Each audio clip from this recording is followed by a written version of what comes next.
The Almost Perfect Podcast. Welcome to the Almost Perfect Podcast, a celebration of fuck ups, failures, and falling flat on your face. This is a podcast that believes you can learn from experience, but that experience doesn't have to be your own. Ha, I'm Bob Perfect, and I'm a functional fuck up. Let's learn from somebody else's mistakes. And today we're learning from Mx Blouse. Now, Mx Blouse is a musician who took a little while to figure out that they wanted to be a musician. Before that, they were a political journalist and a fashion journalist. But yeah, these days, Mx Blouse, instead of contributing to magazines, is on the cover of magazines, like The Lake, and has also been interviewed plenty by, Times Live and all the different media outlets. So yeah, Mx Blouse is doing all right for themselves as a musician these days, but is still struggling to get playlisted on the damn radio. Now, why is that?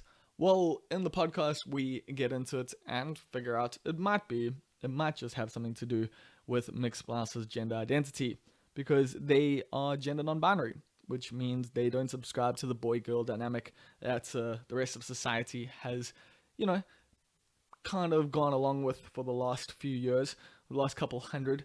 I mean, the gender thing has ebbed and flowed throughout our history, but it's coming back into conversation these days, and it's really dope that people are able to express themselves more freely these days than before, which is something we definitely get into on the podcast. But it still has its issues. People still, view someone like Mx Blouse as being alternative, just because of the way they present themselves. So they're not necessarily getting the opportunities on air that they should be getting with the music that they're making, because while Mx Blouse's music is slightly different, definitely, and that's what's cool about it, they're creating original music with really dope producers like Torrixon, like Albany Law, like Parable. Shout out to Parable, who actually is one of the reasons why this was set up. Partially was also because of Mx Blouse's management, but yeah, shout outs to Parable. And also, by the way, you can go listen to the Torrixon interview that I did ages ago now. But yeah, so Mx Blouse works with some really dope producers to produce some really interesting music, but like I said, sometimes doesn't necessarily get the props they deserve, and it could have something to do with just the way the media handles, gender identity, especially in South Africa. But thankfully, there is more queer representation these days in the media, both locally and overseas. And so we get into that. We discuss the positives of, being gender non-conforming or being gender non-binary in 2019. That if, Mx Blouse had tried to do these things at an earlier stage, it would have been a lot harder for them. And these days, they are definitely able to present themselves in the way that they want to present themselves.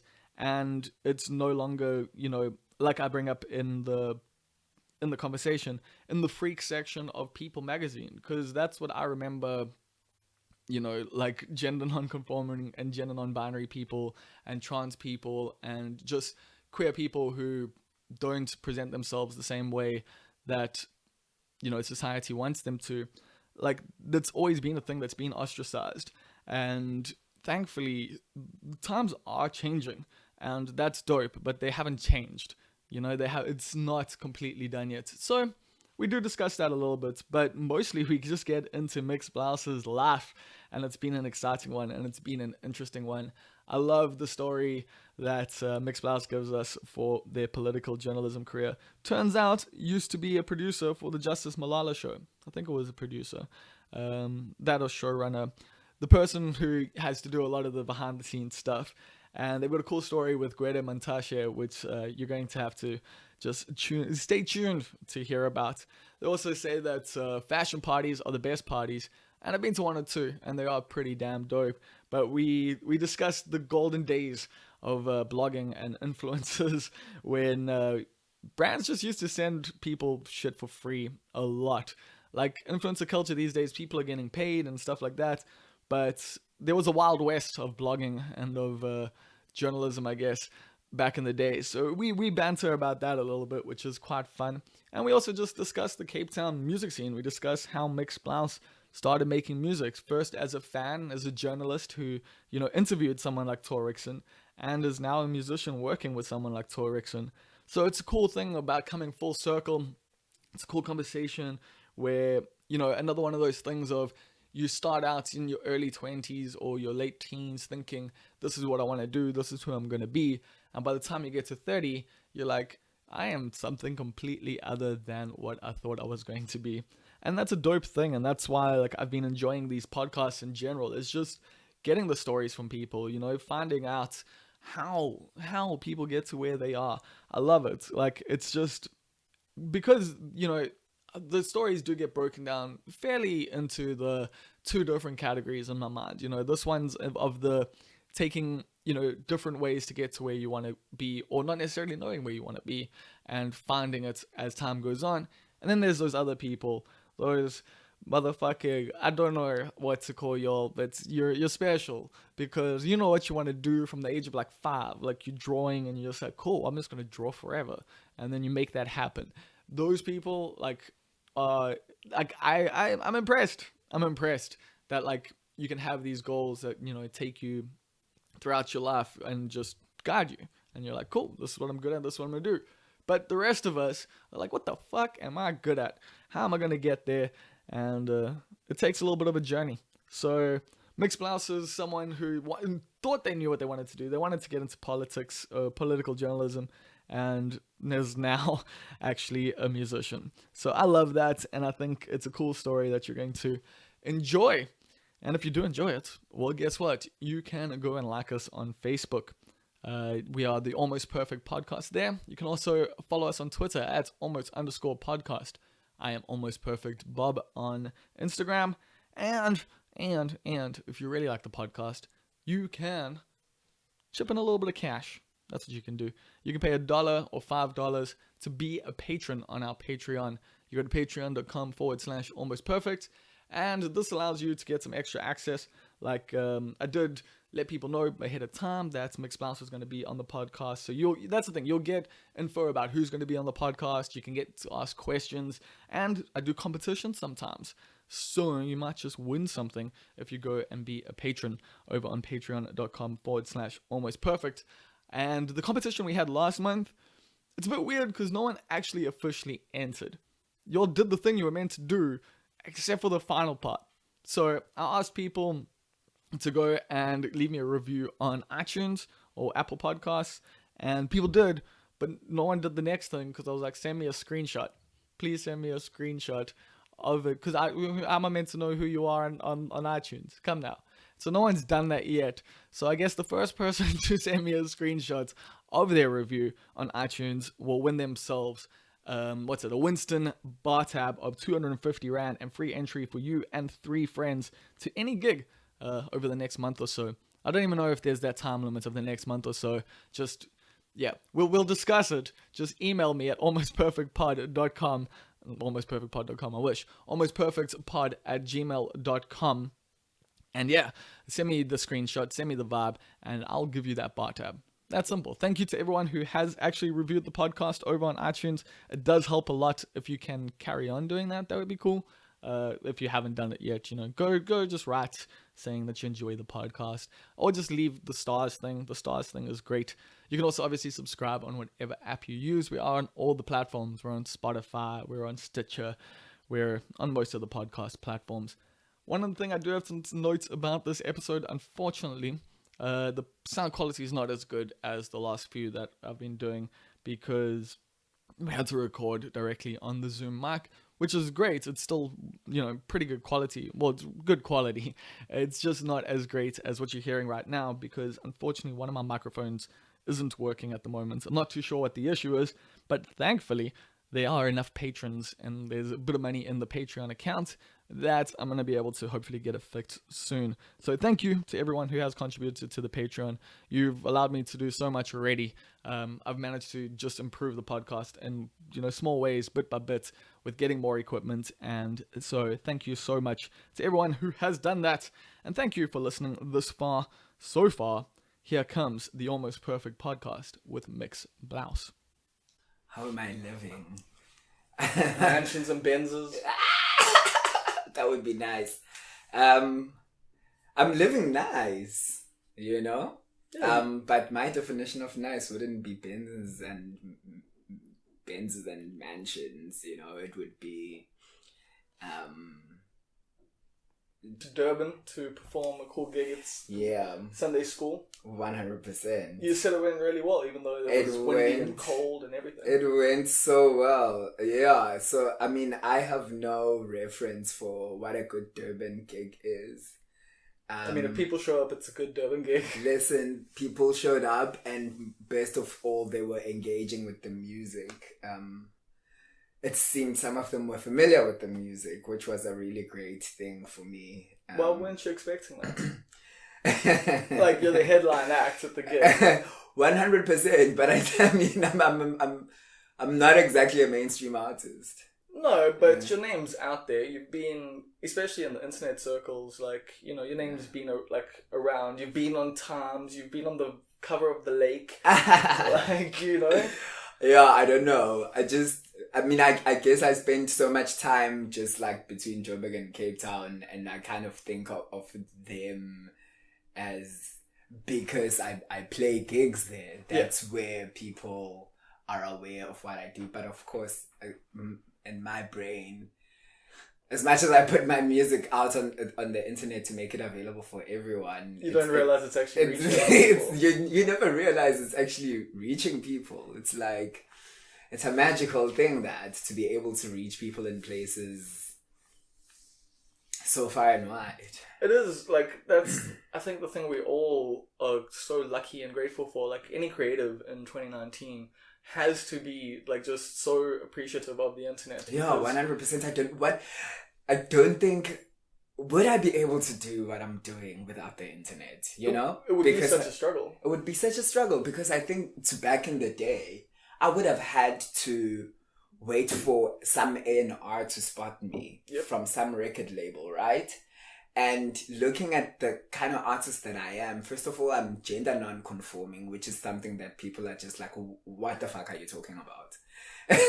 And then I'm also making this mishmash of music that no one quite knows how to categorize, But isn't that, those like meant to be like selling points? Like, they artists in history have been utilizing those to for themselves. You would think that would be the case, but I doubt that a label would have signed me in those times when you needed a label. Yeah. Signing someone like me. Even now, I actually doubt there is...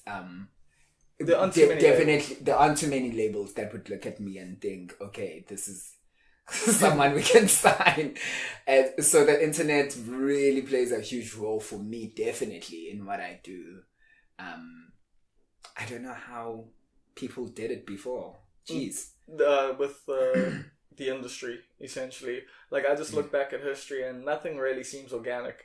When you really look at, like, even, like a simple thing of like the Sex Pistols, they were like a manufactured band, essentially. Yeah. They were put together. They were a boy band. Yeah. Like, you look, that was because of fashion, essentially, as well, because of Vivienne Westwood and her husband. They put together this punk band to sell their clothes, essentially. 100%. And like, that's what the music industry's always been. And now it seems like it's actually become a decentralized thing. It's become the punk thing that we always wanted it to be. As with most things, right? Yeah. Because, I mean, what the internet does is that it just, like, allows a multitude of voices, even voices we didn't know existed before. Exactly. No, I definitely do not recall a time when I was a kid being able to pick up a magazine and read about trans people. Yeah. I don't recall not in a positive light, at least. Not in a positive light. Would be like People magazine as like a freak section. Kind of yeah, freak section things. I don't recall a time reading about kids in, I don't know, pick a country, just having a good time and have a scene forming around something. And so now, because like people are able to put things out on the internet and it's easy to find these things, you suddenly start to realize, oh my God, like my world was just so small. And it's allowed new communities to actually form and people to discover each other across like, just their communities. Because obviously we all grew up like thinking we're different in different ways. But for some people, obviously, those differences are more highlighted. And like I would assume for yourself, like you've probably had, struggles with that, people giving you shit about it. Yeah. And, did the internet help you find other like-minded people? 100%. Like as I'm explaining, gender non-binary and you are making music. I don't recall that. Like just being a thing. A thing. Like, no, like it would have been like, being androgynous would have been like the closest thing to like that, and nowhere near the same thing, obviously. Yeah, and then you'd probably have to sell yourself as something other than what you are. I mean, I don't know. Like I think of David Bowie. That's the guy who's in my mind with like that. When I was thinking of the androgyny, like being sold as like this product essentially. Exactly. And it was so groundbreaking because he was a man being more feminine. Exactly. So if it was me identifying as that and doing that, I don't think it would have been received as positively. Like you're correct in saying like he's a cisgender, at least this is how he sold himself to be, a cisgendered male person who's seen as edgy. Exactly. But I mean that's always happened though, I think. Yeah. Like I'm just adding to the point that in those days you would be convinced that you can't do it because you wouldn't have a phone to take and look at Twitter and realize there's maybe not 1 million, but a good few thousand people who think the way you do. Yeah, and also to find that community, to find that audience, to be able to say, I don't have to cater to the audience that I'm told exists. I know this audience exists for me. And it becomes easier that way to change a lot of people's minds because now they're also exposed to a world that they might not understand but are probably interested in. Like, it's so crazy for me just walking in Joburg and finding a lot of like cisgendered straight boys telling me how much they dig my music. But if you were to tell that to an executive at Sony or something, they would think that it's silly. So is that a struggle that you're having, like at the moment? Like I'm not looking for a record label. Okay, but I do not want one. I know you have mentioned. I know you mentioned in interviews though, like being playlisted can be an issue sometimes. It's an issue. And when I started, I was submitting my stuff to radio stations. I just don't do it anymore. Why not? You just pointless. I think it's a pointless exercise. I think there are other ways. You have to know the music compiler. 100%. Like essentially, like that's the easiest way to get it done is or just have a relationship with someone at the station. Yeah, 100%. And if you are not that kind of schmoozy person, then it sucks for you. It does, because I don't think that many people do their jobs that well in radio. Yeah. Like it's, someone like, because I'm just talking about, I worked on a community radio station. Yeah. So like I got a lot of music on just because I was like, send me the music. Yeah. And like, I will give it to the music people and tell them it's good and they'll put it on. And they did. But other than that, people would email music in constantly, but there's not enough time in the day to even go through all of it. So people will look at who's the email from first. 100%. But I think that the other thing, like what I've learned, which really just becomes discouraging for me as an artist, you speak to people who work at these stations. Like a lot of DJs try to push for artists like me to be on radio. Yeah. And in various stations, there have been people who are somehow allowed leeway to interview an independent artist who's not playlisted in the station. And we're grateful for those people because for that one time your single will be heard. Actually heard on the radio. On the radio. Even though that radio station will never, ever, ever playlist you. And some of them have said to me, you know, we do try to speak to these people, but there's just so much bureaucracy. Yeah. You know, because I think the a song's lot got to of be so long. It's got to fit certain parameters to get on certain radio stations. Like yeah. they've literally got like a list of things. It's like it has to be like this. 100%. I'm just saying this because also I think a lot of people tend to blame like radio DJs because they are the faces of the station. Yeah, radio DJs at most radio stations don't have any say in the music that's being played. There's someone else playing it, they get to talk. So there's an executive producer who gives them a script when they get there, and they go, cool, so this is what we're talking about today. And that's their job. They talk about these things, they tell you what songs played. When they get to work, those songs are already there. So 100%. But some people... It's not like, Bob doesn't even play my song and it's on the radio. Yeah, whereas I had control of the playlist. So it was quite fun. Like, independent, like, community radio is definitely, I think... different to commercial radio. Yeah, and a lot more fun. I quit the community thing because I just need money. Okay. So it's difficult. But also, I don't really want to be on...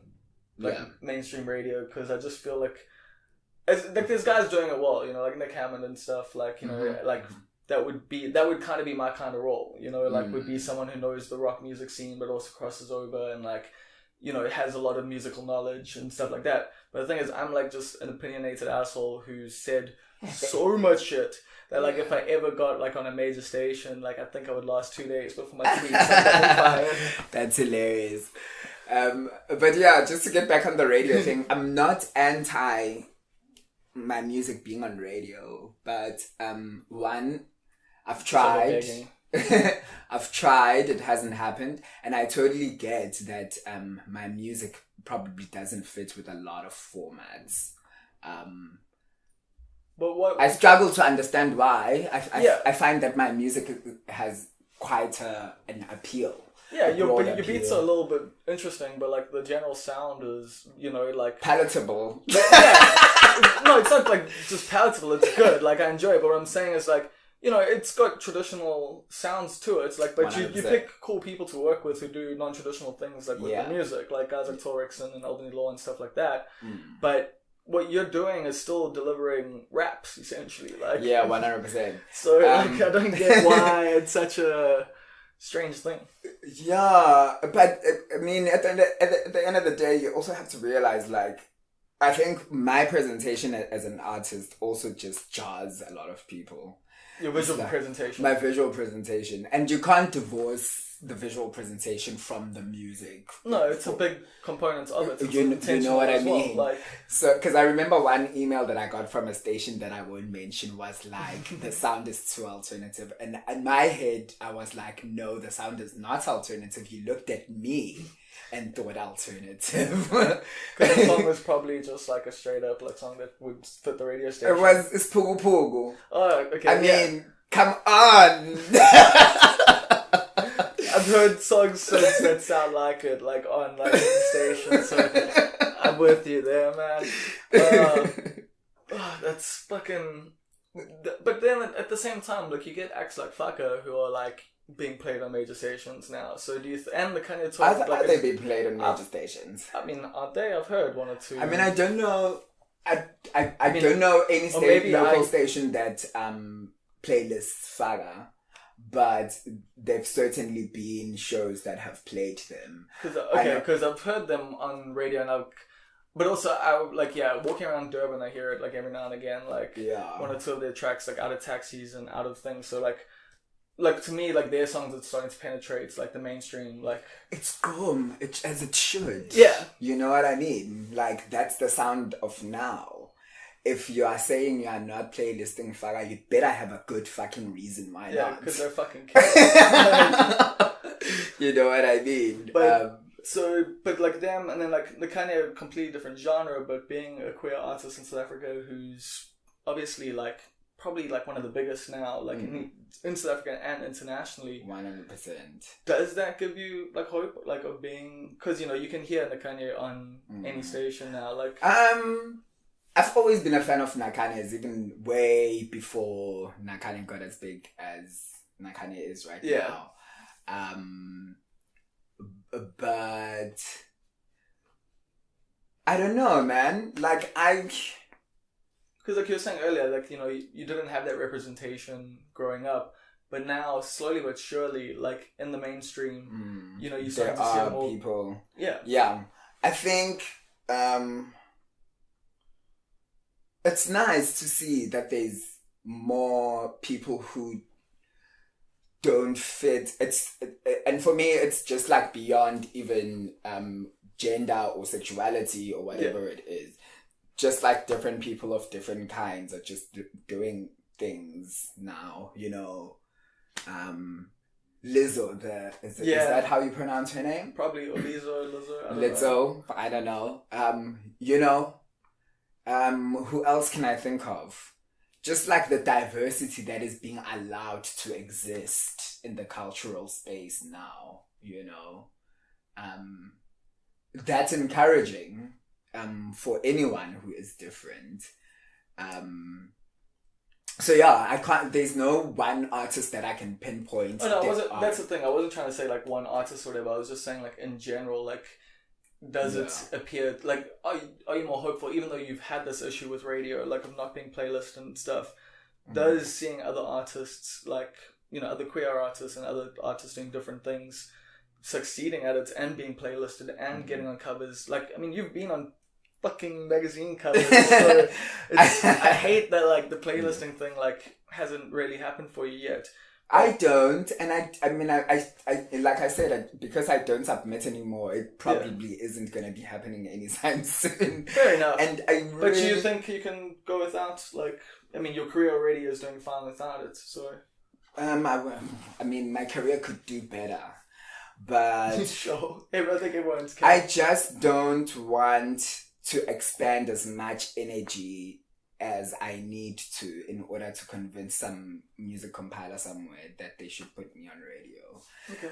I think I'm also just, I don't know, maybe I'm just being stubborn, but I have this idea that I'm just going to make it impossible for anyone to ignore what I'm doing. Yeah, that's the classic. I'm just going to make it impossible for them to ignore it. I'm just going to... people are always like, when is the EP coming? I'm like, I'm dropping singles every month. Can you not see? That is an EP. You know what I mean? I'm dropping singles. And people are always like, whenever I look at your social media, you're always working. And the truth is I am, I'm always working, and I'm working precisely because I think I've got something worth sharing, and I'm sharing it. And if radio won't let me share it, there's other tools at my disposal. Yeah, like we're saying, the internet is definitely a big one. 100%. And also, you've got a history in the media, right?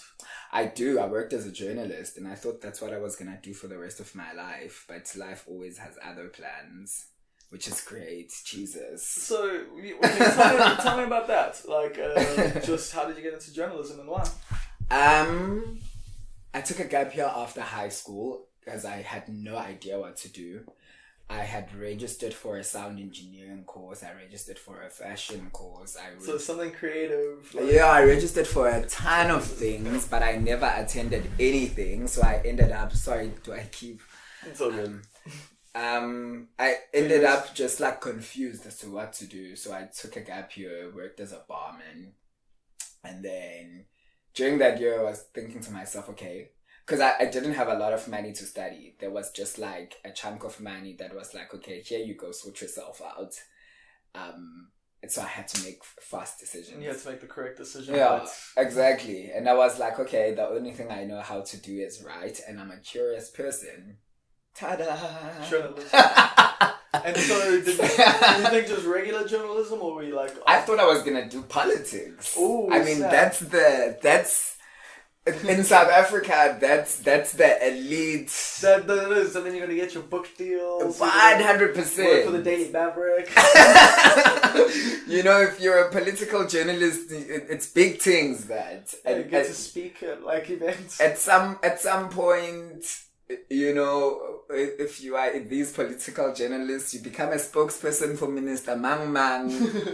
So you always want to be a bit of a rock star, but like a rock star spokesperson. But yeah, so I went to the journalism thing, thinking I'm gonna write politics because I'm also big into politics. I love politics. What do you mean you love politics? Like, I love. What, I think it's the best. Or like, yeah, it's the best soap opera. Yeah, ever. As a wrestling fan, nothing comes close to politics. It is an amazing, but I genuinely care about politics because of the effect that it has on people's lives. But also, it's not a boring thing. You know, like you read up every day what's happening in politics and you just like, Jesus, mate. But that also is like the biggest frustration that I have about it. Like, is that like, it just seems like the most insane people are always like politicians. Like, I think the stakes are that high. Like, you just become insane. Like, you Yeah, start out as a 100%. normal person and you just get driven insane by your job. 100%. You know, like when you watch House of Cards and how he gradually just gets himself into these situations. Both of them. Okay, I haven't seen the show. You haven't seen the show? No. Okay. Like, I always just assume everyone watched it. Sorry about that. it's all good. House of Cards was crazy because it's this couple who are hungry for power. And they just get into the craziest situations. Like, just blackmailing shit, just like... Murder, all the assassinations. things. Cool, I feel you. All the things, you know? And I think the stakes are that high when you're in politics. Especially if you're in politics in KZN, the stakes are a little bit higher.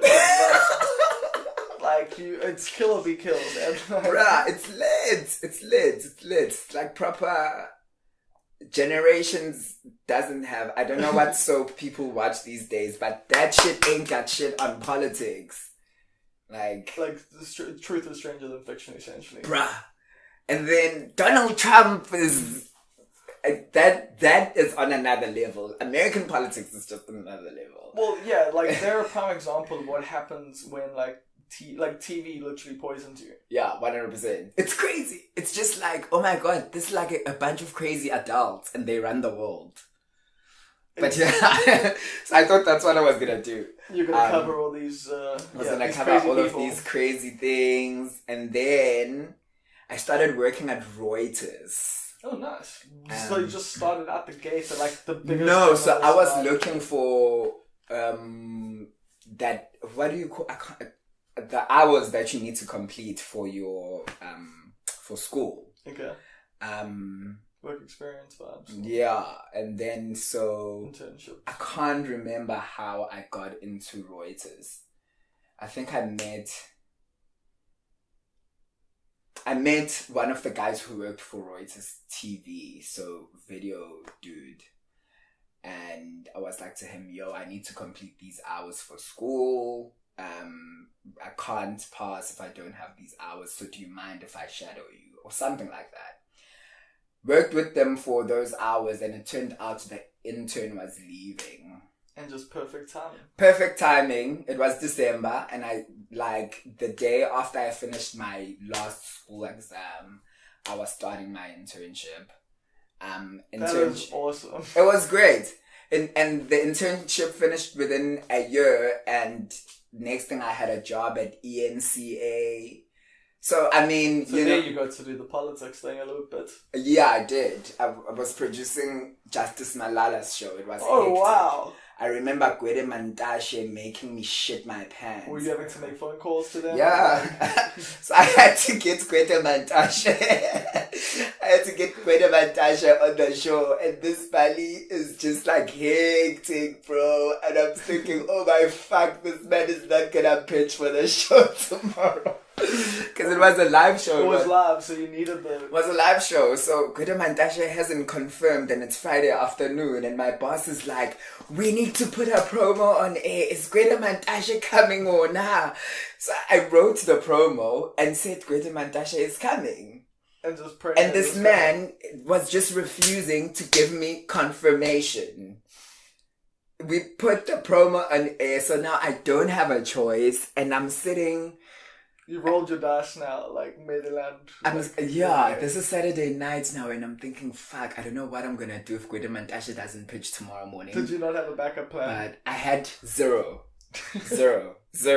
Like no political advisor friends. No, I mean, like, you also, no one on call. I'm probably, how old was I? I was probably like 22 years old. Oh, so you don't even have the contacts to like be able to have like a backup. Not at all. I think I honestly got that job because they just didn't want to pay someone who's experienced. Now that I think about it, I'm like, that was a huge job that is not supposed to go to an inexperienced 22-year-old person. You know what I mean? But I was in it. Constraints gave you an opportunity. I was in it and I was rolling with it. The show starts at 9:30 on Sunday morning. I pitched to work at 8:30. I don't know what to tell Justice Malala. The man is having his makeup did. He's getting ready to he just thinks he's gonna go into to interview Gwede Mantashe. I'm trying to call Gwede. He's not picking up his phone, bro. At 9:00 he walks in. I have never been so relieved in my life. And I can't remember what he said, but he shouted at me something about my unprofessional manner in dealing with him. So that's why he just decided he was not. And I'm just like, yo. It's deep. I think that was my awakening. I was like, okay, I'm a political journalist. What the fuck? It became real. But I didn't last very long. How come? While I was doing it, I was freelancing as a fashion writer. Awesome. And I loved that, you know. It was fun. I mean, just looking at photos of you in general. Yeah, I would take it to enjoy fashion. It was fun. It was creative. Got to go to all the best parties. Oh, is it a fashion party is the best party? Listen. Am I missing out here? What? People who worked in fashion when I worked in fashion will tell you, like, you actually... Please tell me some fashion stories. Like, so people who work in fashion are generally like really low paid. Yeah, like, from what I understand. Yes. There is no money, but there are so many freebies. Like the freebies are crazy. I think things it's like the music industry. I think things have changed now because like with the whole influencer thing, influencers are actually getting a lot of money. But in my time, the blogging thing was just starting out. I was probably one of the more popular bloggers. So I get flown all over the country for events. Yeah, I got flown once or twice. You know, sleeping in fancy hotels. Yeah. Every now and again, some PR person will send you a Tom Ford perfume. Were you on floor with Adidas at all? Were you a part of that thing? No, that 1 year where they were just giving everyone shoes. I think that was even because the streetwear thing happened after I left fashion. Okay. When I was in fashion, it was still these top fashion houses, and the local industry was also just spending a lot of money on things. Yeah. And brands were spending a lot of money on things. I remember because I was getting sent a lot of shit just for Durban as yours, and I was dating someone who also had a website, and she was just getting gangbusters, perfumes and shoes bro, and super expensive things. But never getting paid, but nah. Just you never had money, but you were always looking fly. Looking fly, smelling good, drinking champagne at all the parties. So it was a trip. Illusion of living a good life. Exactly. It was a trip, and I was in it for a long time. Just living nice. But I was just never happy. Really? Yeah. Why not?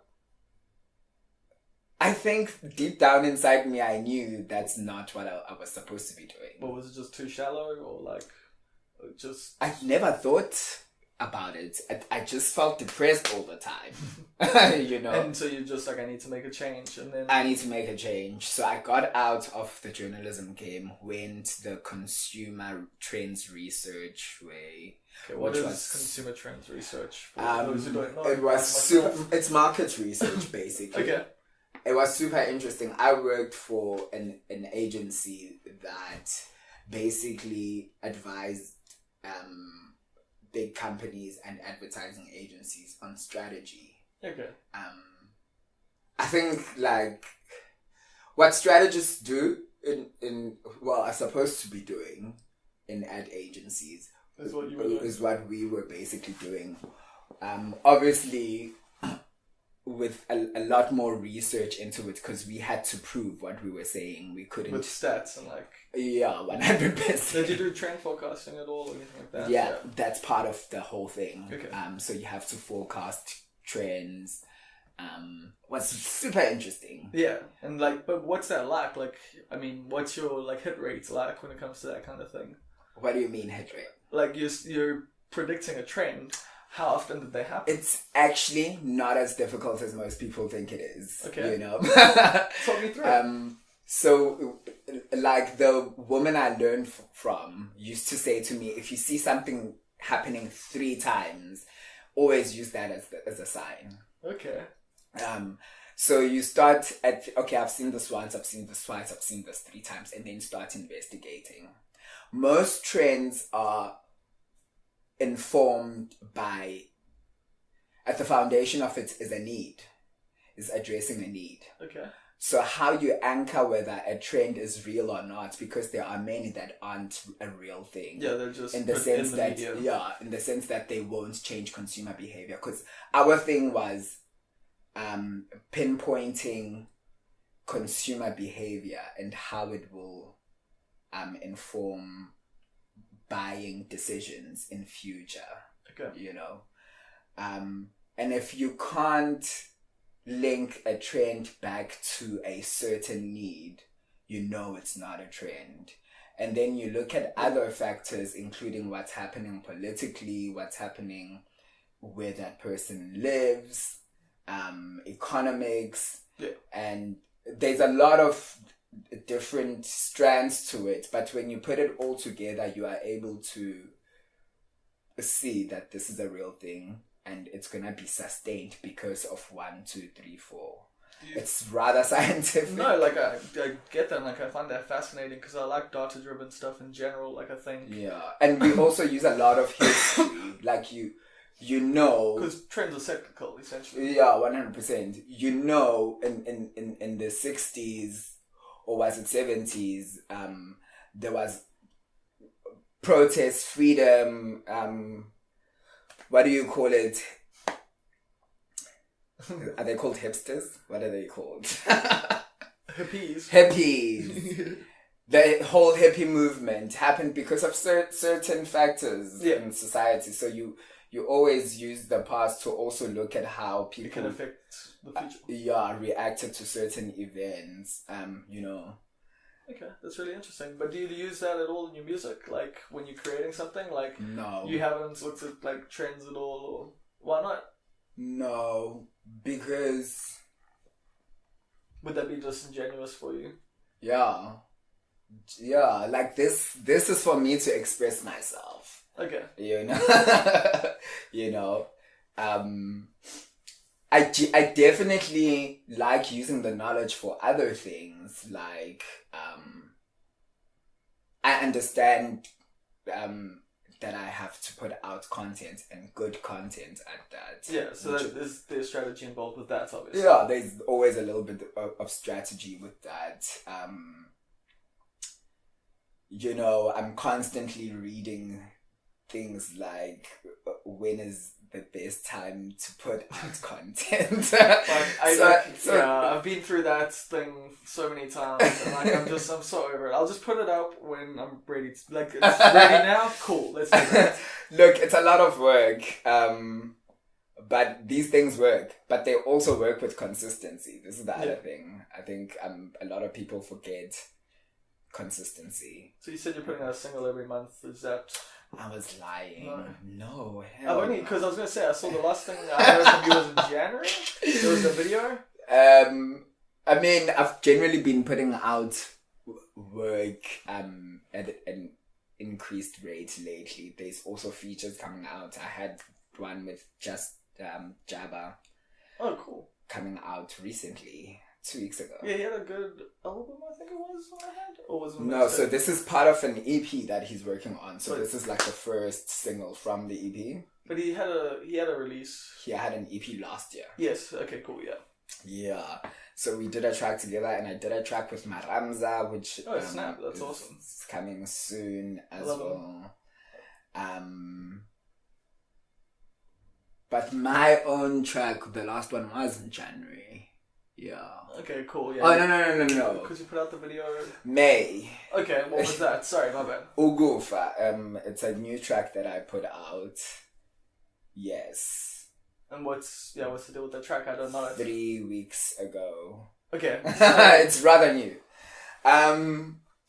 Ugufa is about... death. Ugufa means death in Zulu. Okay. And I wrote it while I was sick and thinking I was gonna die. So it's about your own death? Yeah, basically. And basically telling death to fuck off because I'm not ready to leave. I like that. Yeah. But I wrote it when I was like seriously struggling and in pain and thinking, fuck, I'm dying. And I had this hallucination where I saw my ancestors standing around my bed and I'm like, oh shit. It's actually really done. It's happening now. Yeah, I'm dying. And then I was listening to this German producer. What's his name again? It's from Alien Tape. There's a small electronic music label called Alien Tape. Okay. And I found this guy who signed there and I was listening to his music and there was this instrumental. It just drew me in. So I wrote the song to it. Little did I know Parable was gonna send me a beat that worked so perfectly with the flow, hook, everything. I was like, wow, this song was meant to be. Yeah, Parable's dope. Parable actually asked me to interview you, weirdly enough, like months ago. Oh, okay. Yeah, so I was really stoked when this worked out. Oh, thanks, Kiran. Yeah, he actually became on page for him to ask, like, to interview you, although this was set up through Angie and stuff, but yeah. Like, That's my boy. That's my boy right there. Yeah. So what was it like working with him? Like, well, how did you guys work there? Like, it's so awesome. How did we start working together? How did that, like, come about? Like, he just sent you to the... Oh, so after I dropped... music for the first time on SoundCloud, Believe the Bloom. There was a track there that I did with Johnny Blood, Love Was a Lie. Yeah, I remember that. And so Kiran, I'd met Kiran before, like Cape Town party scene, but like I've never met him, so I don't know. Like, I had no idea he made music, and he didn't think that I made music either. He was just a kid I used to see at parties, and that's it, you know? Yeah. And we hung out sometimes, but, you know, never anything. So he heard Love Was a Lie and sent me a compliment. So as soon as I saw the compliment, I went into his profile, listened to his music, and I was like, well, let's do some shit together. And I was like, yeah, sure, let's do it. And we've just been working together ever since, and it's great. Oh, snap. So you guys have done a lot of work together. 100%. I think so far we've done tracks that are out. My first, like, real single, as in something I put out on commercial platforms, not SoundCloud, was called A Fetish Ain't Love. Yeah. And it's a very dancey track. That was Parable. Oh, snap. Okay, I didn't know that was him. Yeah. And then when I started taking the sound more towards the Kwaito direction. Siajola was one I did with Parable. Dope, yeah. And then Ugufa, those are the three that are out, but You've got tons in the bank. Yo, so much. I've even lost count. But yeah, we do a lot of work together. We did 3 tracks now when I was in Cape Town. And so you're just waiting for them to come out. Yeah. What made you move to the Kwaito sound? Because I mean, it's not straight Kwaito though, like at all. Yeah, 100%. So, I call it Kwaito because I think that's what I identify with culturally, number one. I think in a post-genre world, it's really pointless to put people into genre categories. Yeah. You know? I'm with you. I mean, it's useful when writing to say touches of this and this, but I guess it is. But a lot of people call me a rapper because I rap. At one point, I thought I was a rapper. That's why I made rap music, but I'm not. Well, you do rap, but so what are you then? I just see myself as an artist, and I do not know what the music I make is called. It's just music, But I borrow a lot from Kwaito, and I identify with Kwaito culturally because I grew up in a township. But the music itself, I borrow from mainly 4 categories that I grew up listening to, which is Kwaito, hip hop, deep house, and a little bit of jazz. Okay. So I try to bring those together, and a lot of stuff that I discover along the way. I don't listen to the radio. I get a lot of time to just listen to dope music. Disappear into either Spotify or Apple Music or SoundCloud, and I hear some of the strangest things, and I'm like, I like that, and I want to grab that. You know what I mean? So how much work do you do on the production side of things? Do you take ideas? Well, yeah, so I don't know. I technically don't know how to produce a track, but I know how to tell you what I want. Okay, yeah. So that's so is that how you work on it? With different people, it works differently. So before, it was someone would send me a beat and then I'd try to rap on it, which is why I think getting to a point where I'm like, okay, this is the Mx Blouse sound has taken so long. Yeah. Is because I was trying to fit into what I think this is supposed to be when someone has sent me a beat. But now you go back and forth a bit more. There's a little bit more of back and forth. I work very quickly. Okay. Do you have lyrics already written, or do you hear the beat and then rap? Sometimes I tend to. I'm not the type of person who is every day writing rhymes. I'm not every day writing rhymes, killing niggas and shit. But I'll be sitting maybe in a taxi or something, and a thing will come to my head, so I'll record a voice note, or I'll write the 3 lines that came to me. Yeah. And then what happened recently with a track I did with Tor, we got to the studio, 0 plans, but then I remembered there was a little thing that I sent to him over a voice note. Yes, I don't believe it. Yes, I don't believe. So I sent that to Tor, and I was like, yo, that sounds dope. So we got to studio and we literally started with that. Yes, I don't believe. And as I was saying that, Tor was laying down the foundation for the track, and eventually we just built it up from there. And as he was writing the instrumental, I was writing the lyrics, and were they just coming to free flowing kind of stuff? 100%, and that's generally how I like working. But sometimes it's the work of actually just sitting down and 100%. And then I'll be like, I think we need to add a drone there, or I think the BPM needs to go up. So it's a lot of co-production. Which is why when people are like, who do you want to collaborate with? I'm like, every single track that I've got is a collaboration. What do you mean? Well, yeah, people don't necessarily understand how music is actually created. Yeah, 100%. And yeah, how did you start working with Tor? Because he's phenomenal. We've had him on this podcast before. Yes. So I once wrote about Tor for Sunday Times when I was working for Sunday Times. Casual. Yeah, was writing about fuck bread.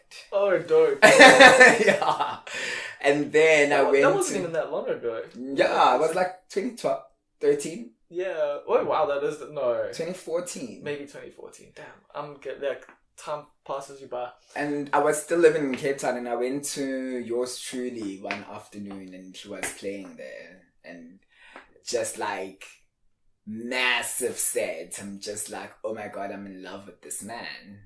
I think I even told him that night. I was like, I'm in love with you. And yeah, sort of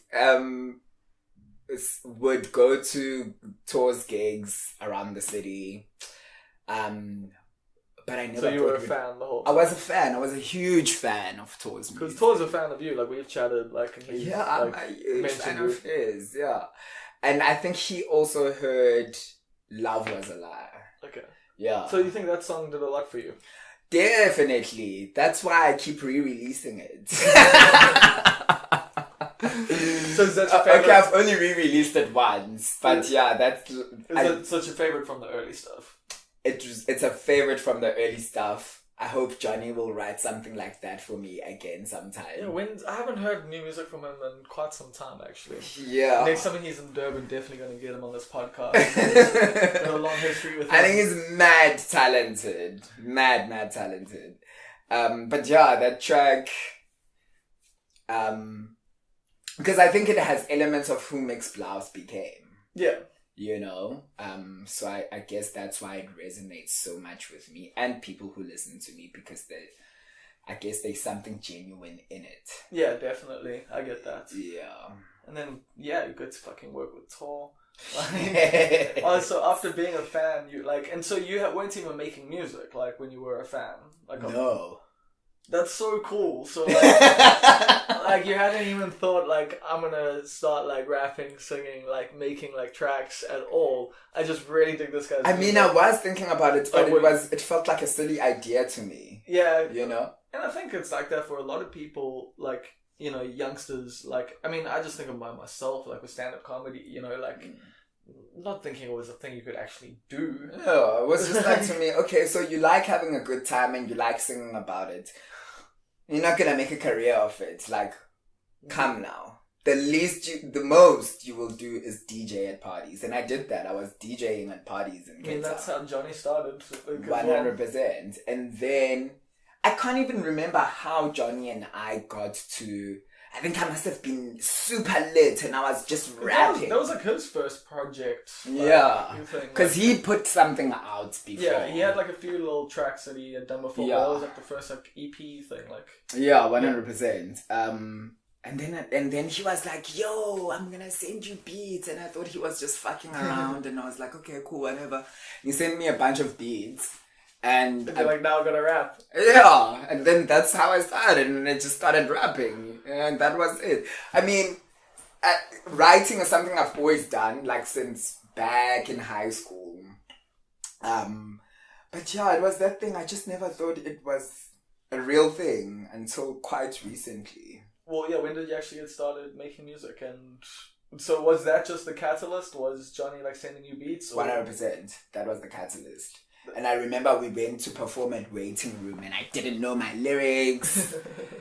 And I was like, what the fuck am I doing? That was like the first time I ever stood in front of an audience. I think this was with the mic in your hand. With a mic in my hand, forgetting lyrics. And I think everyone thought it was a joke. Well, it's like that you, like just you being a musician was a joke. Making music, yeah. It was like, okay, Sandis is doing something, but okay. Whatever. I think it was a joke. Because you were just a part of the scene before then. You were jolling, you were writing I was stuff. a big joller. A big joller and writing stuff. Cape Town allows you to be a big joller. 100%. I don't know how anyone, like... Because actually, booze in Cape Town is, like, affordable compared to the rent. Yeah, 100%. Like,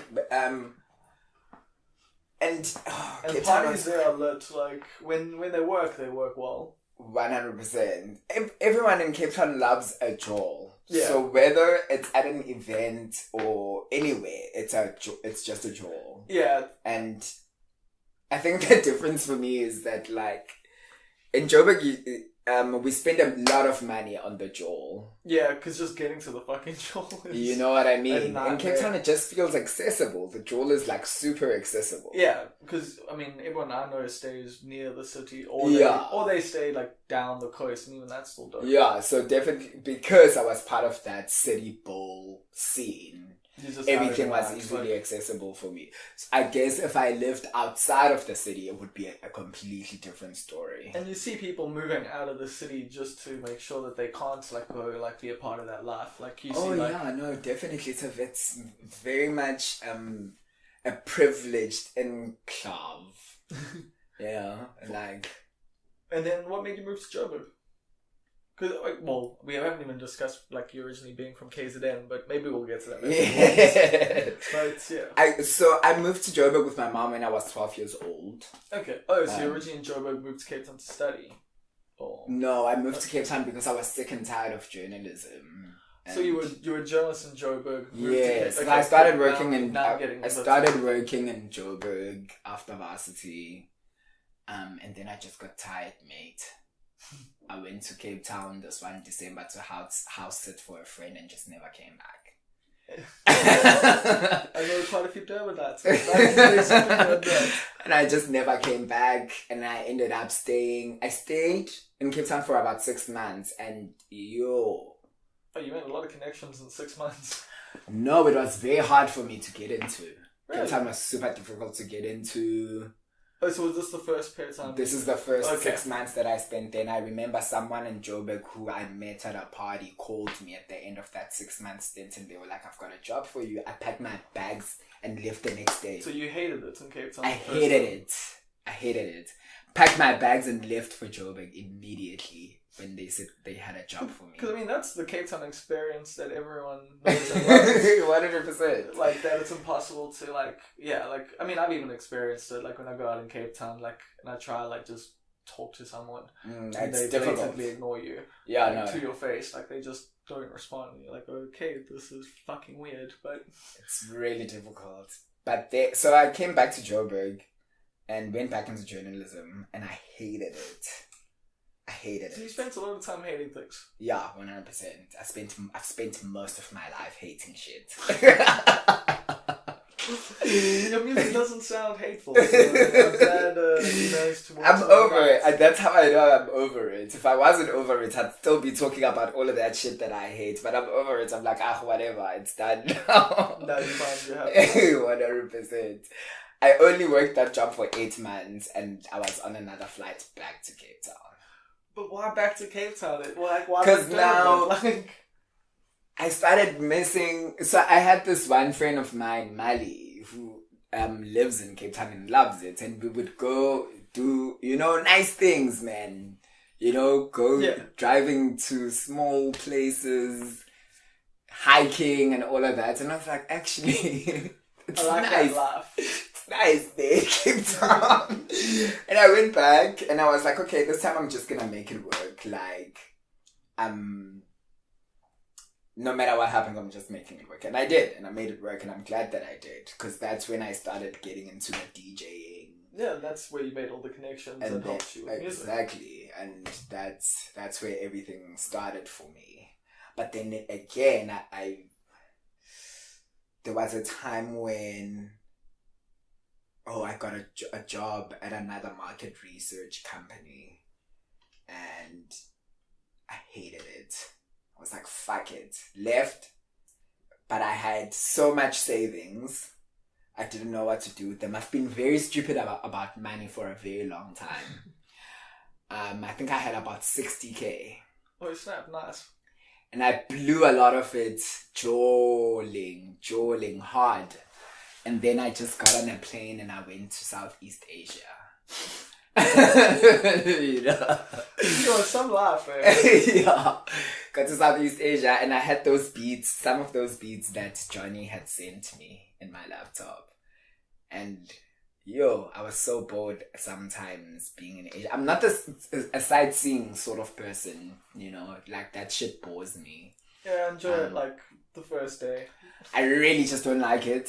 Whenever I travel, I'm about eating the food. I'm 100% with you. You know what I mean? Let me drink your beers and have your local booze and your local food. Exactly. So I went to this little town called Pai, which is in the north of Thailand, and I settled there for a while with a friend of mine. He had already been traveling with his wife in Southeast Asia, and he saw on Instagram that I was in Bangkok. So he's like, we're going to Pai. I was like, I'm coming with. So I took a train, 20 hours across Thailand to Pai, settled there. And while I was there, I just whipped out my laptop and there's all this music from Johnny Blood. And I just started recording shit on my earphones. And I was like to Johnny, I've recorded this shit. We need to put this on SoundCloud now. Johnny's like, hold up. It has to be mixed. Mixed master, like. And I was so angry. I'm like, I don't understand why you're holding me back, Johnny. And I need to do this. And I can't remember how I managed to convince Johnny that we need to put out at least one of those tracks immediately. And I'm so glad I did that because I put this track on SoundCloud and Colleen is like, when you get back, do you want to come perform this at Pussy Party? Oh, and, snap. And that's how all this shit started, basically. That's a fucking cool story. I love when like life works out like that, man. It's so... Yeah, like it's just like with these podcasts, there's been... everyone has different journeys. Yeah. But like I think some of my favorite ones are the people who don't necessarily know or like keep, because I'm one of those people, I guess. Like I've done a million different things at this point, and like my identity's kind of the same, but like the thing that like drives that identity is always like a little different, And yeah, man, like I just think it's a really cool thing that like life doesn't go the way you plan. Yeah, 100%. Like ever, unless like for like certain like very small percentage of people who go like, this is my plan for life, and then they stick to it and they do it and they kill it, and like they're just like gods at their shit. Yeah. Because like they just worked on it their whole lives. Yeah. But like, what does it feel like to like, because you're like 30 now, and you're making music now. After having done these jobs that were, as you said, you had 60k saved in the bank. You're probably going to take a while to get 60k saved in the bank again as a musician. Yeah, I doubt it's going to happen anytime soon. 60k that I don't know what to do with. Yeah. I don't know. I'm just happy to be in this place, man. It was like, when you see people and there's an obsession with money, like I stopped being that person who's obsessed with money. I obviously want to be successful. Yeah.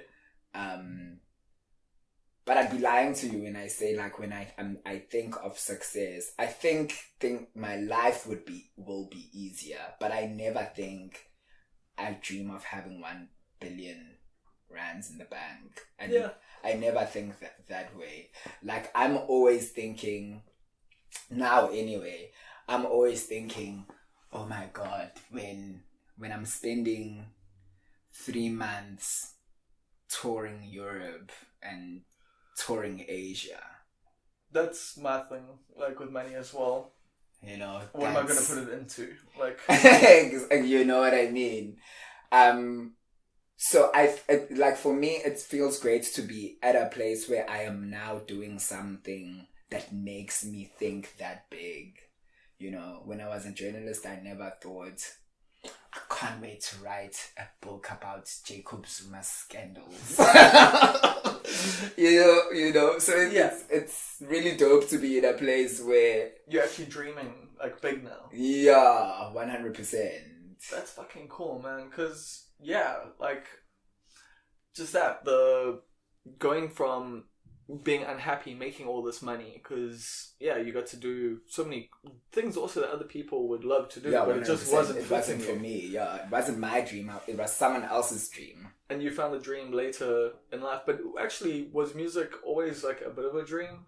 Like even definitely. Like even when I was younger, I used to, the year begins, your mom buys you exercise books and there's a few left over. I used to use many of them to write songs. I did the same thing. And little dramas and things. Or poetry, short stories. 100%. I think they've still, at my grandparents' house, they still got those books. I need to look next time I go there. I don't think I want to read. Like, when I was younger. But I definitely knew that I wanted to do something that has to do with either filmmaking. I still want to go into filmmaking. Music, something creative. But it became a lost dream. Do you think why do you think? Do you think that was like a insecurity thing almost? No, it was just a life thing. I think that happens to a lot of people. Yeah. I just always wonder why we don't follow our dreams sooner. As I said earlier, I found myself in a situation where, my mom died when I was 16. So she left us, with like, each of me and my siblings, we all were given amounts of money on something. This is how much you've got, and that's it for you in life. If you misuse it's done for you. So for me, that decision to go into journalism, like I said, I didn't know what to do, but because I knew how to write and I was curious and I loved politics. And did you also think it was a stable income or like 100%? Yeah. I'm like, okay, I'm gonna need to have. Because you've had a bit of a rough childhood, from what I understand, like single mom, and then with. I wouldn't say rough. Well, I think it sounds rough to a lot of people, but a lot of people grow up like me. Yeah, I also no father. So I visited my father like 2 or 3 times in my life. Yeah. I read you visited your father when he was in Durban, but he was like living a good life and 100%. So I also think journalists over embellish certain elements in of interviews. Stories, yeah. So it does come across almost in some of the interviews I read that your upbringing was a bit tough, but I guess you had a lot of female figures in your life. So you were brought up by your mom and your grandmom? Both my grandmothers. Grandmothers. Awesome. And my aunts, or everyone played a role, If I wasn't visiting my dad in Durban during the holidays, I was visiting my aunt in Newcastle, Okay. So for me, it's always... Also because I spent most of my time either living with my maternal or paternal grandmother. When people say, where's home? It's literally something I have to think about. Because I grew up in so many different places. And even to this day, I guess everyone still lives in separate places and you go visit them. A little less so now. I think now, Joburg is home. For my sister and I, that's it. But the rest of our family still live Esikhaweni in Richards Bay. And that's our maternal grandparents' home. They're not alive anymore. So I was going to ask, that's what we call home, because that's where everyone goes back to. So does the family still go back there? Do you still go back there from time to time? Yeah, 100%. But my sister and I are based in Joburg, and that's it. Okay. That's where we've made our lives. And your plans from here, though? Because I've read you obviously want to go overseas, and I think for most artists in South Africa who can't get on the radio but are popping on the internet, they tend to look at Europe. Are you planning on that? I think the Europeans have shown me so much love. I think I need to do that for myself. But for me, it's just finding a global market, that's what I want for myself, a global market. I don't want to be stuck in one place. I'm definitely going overseas at some point. Well, are there plans for that at the moment? Because Angie's overseas at the moment and you're working... Yeah, so I'm gonna disappear for a few months next year, but not for too long. Okay.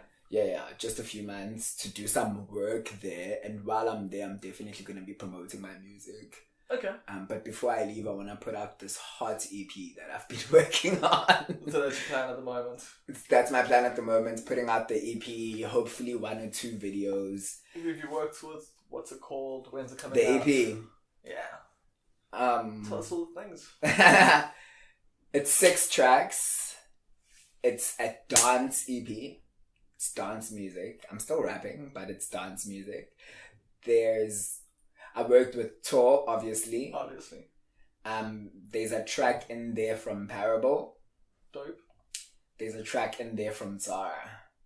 Zara, the guitarist. No, Zara works at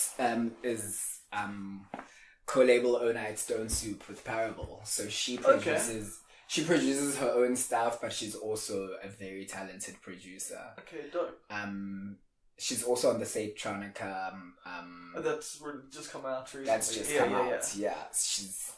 We did a track that I think is gonna be very surprising for anyone who listens to Mx Blouse. It was surprising for me as well. Okay. I'm very happy about that. So yeah, that's the plan for now. EP. What's it called? It's called Homecoming. Okay. I wonder, who might have inspired that name. Or is it not like a Beyonce reference? Was it just no, I did. You see, I haven't even thought this. What? I haven't. I tend when I'm making stuff, I don't think about what other artists have done. Okay, fair enough. You know what I mean? I mean, you're an artist. Like I just do what I feel like. I'm calling it Homecoming because it's a homecoming to me. Okay. I feel like. Because your first release since that EP you did with Johnny, right? Yeah, that was SoundCloud. This is my first real one. Release. Yeah. And because there's so much Kwaito in it, and a lot of just speaking my truth, and it feels like I'm coming to myself. So that's why I'm calling it Homecoming. Okay, so lyrically you're dealing with more personal issues and It's very personal, but a lot of people won't be able to pick that up. I'm very good with because you're saying it's a disco vibe as well. So yeah. So it sounds very optimistic. Okay. Yeah, it's an very optimistic sound. But it deals a lot with personal stuff, but in a positive way. Yeah, 100%. Okay. Yeah, it's about how I feel right now. I feel like I am me, and that's why it's called Homecoming. Back to me. Back to you. Cool. Thank you so much for your time, Sandy. This has been really, really fun. I'm glad I finally got to meet you. Yeah. I remember, I think Johnny sent me that track, or that EP, directly years ago, and I really enjoyed it. And I've been, you've been on my radar for so long. Yeah. Like I said, Parable actually asked me to set this up last time I was in Joburg, but I didn't have the getting around was just such a mission when I was in Joburg last time. For you. Yeah. So thank you so much for coming through. Awesome. Thank you for having me. This was fun. Yeah. Thanks to Angie for hitting me up and making it happen as well. Yeah. And I look forward to seeing you in Durban again. Yeah. Yeah, it's going to be quite fun. And I look forward to seeing you overseas. Yeah, 100%. Happening soon.